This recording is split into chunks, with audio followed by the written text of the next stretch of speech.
السنا chicken حلیم گزشتہ 13 سالوں سے فروخت کی جا رہی ہے۔ حلیم کی تیاری میں وٹامن سے بھرپور مغزیات کا استعمال کیا جاتا ہے۔ یہ حلیم 3 مقامات میں دستیاب رہے گی، جس میں نزد گرینڈ ماں بیکرز، زہرا نگر چوراہا، Banjara hills road number 10، lake view Banjara function hall road number 11، Venkata Ramana colony چوراہا خیرتآباد شامل ہے۔ شام 5 بجے سے ماہ رمضان کی چاند رات سے 6 شوال تک حلیم فروخت کی جائے گی۔ آرڈر دینے پر افطار پارٹی کے لیے حلیم سربراہ کی جائے گی۔ مزید تفصیلات کے لیے محمد غوث کے فون نمبر 9912355077 یا پھر 8374443443 پر رابطہ قائم کیا جا سکتا ہے۔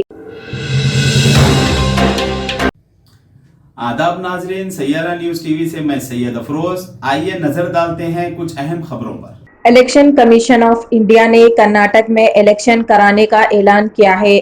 کرناٹک کے 224 اسمبلی حلقوں میں 10 مئی کو انتخابات ہوں گے اور 13 مئی کو ووٹوں کی گنتی ہوگی۔ ریاست میں تمام عوام بالخصوص مسلمانوں کی ذمہ داری ہے کہ وہ متحد ہو کر سیکولر امیدوار کو ووٹ دے کر کامیاب بنائیں۔ موجودہ بی جے پی حکومت نے مسلمانوں کو دیے گئے 4% تحفظات کو ختم کر دیا ہے۔ ریاست کرناٹک کے اسمبلی انتخابات کی تاریخ کا اعلان کر دیا گیا ہے۔ انتخابات کے لیے پولنگ ایک مرحلے میں 10 مئی کو ہوگی، جبکہ 13 مئی کو ووٹوں کی گنتی کی جائے گی اور اسی دن نتائج کا اعلان کیا جائے گا۔ آج پریس کانفرنس سے خطاب کرتے ہوئے chief election commissioner Rajiv Kumar نے کہا کہ کرناٹک میں جملہ 5,21,73,579 ووٹرز موجود ہیں اور ریاست بھر میں 58,288 پولنگ مراکز قائم کیے جائیں گے۔ واضح ہے کہ ریاستی اسمبلی کی مدت کار 24 مئی کو ختم ہونے والی ہے۔ کرناٹک میں آخری بار مئی 2018 میں اسمبلی انتخابات ہوئے تھے۔ ریاست میں اسمبلی کی 224 نشستیں ہیں، جس کے لیے انتخابات ہونے والے ہیں۔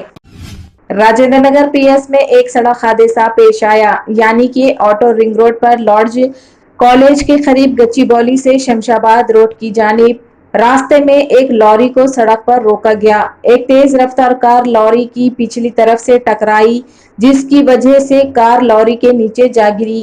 کار چلانے والا شخص موقع پر ہی جاں بحق ہو گیا۔ پولیس تفتیش کر رہی ہے اور مزید تفصیلات کا انتظار ہے۔ تو جیسا کہ آپ نے دیکھا ناظرین، کیا ہو رہا ہے دیش اور دنیا میں، اسی طرح کے لیٹسٹ نیوز دیکھنے کے لیے ہمارے چینل کو سبسکرائب کریے، لائک کریے، شیئر کریے اور ہمیں دیجیے اجازت۔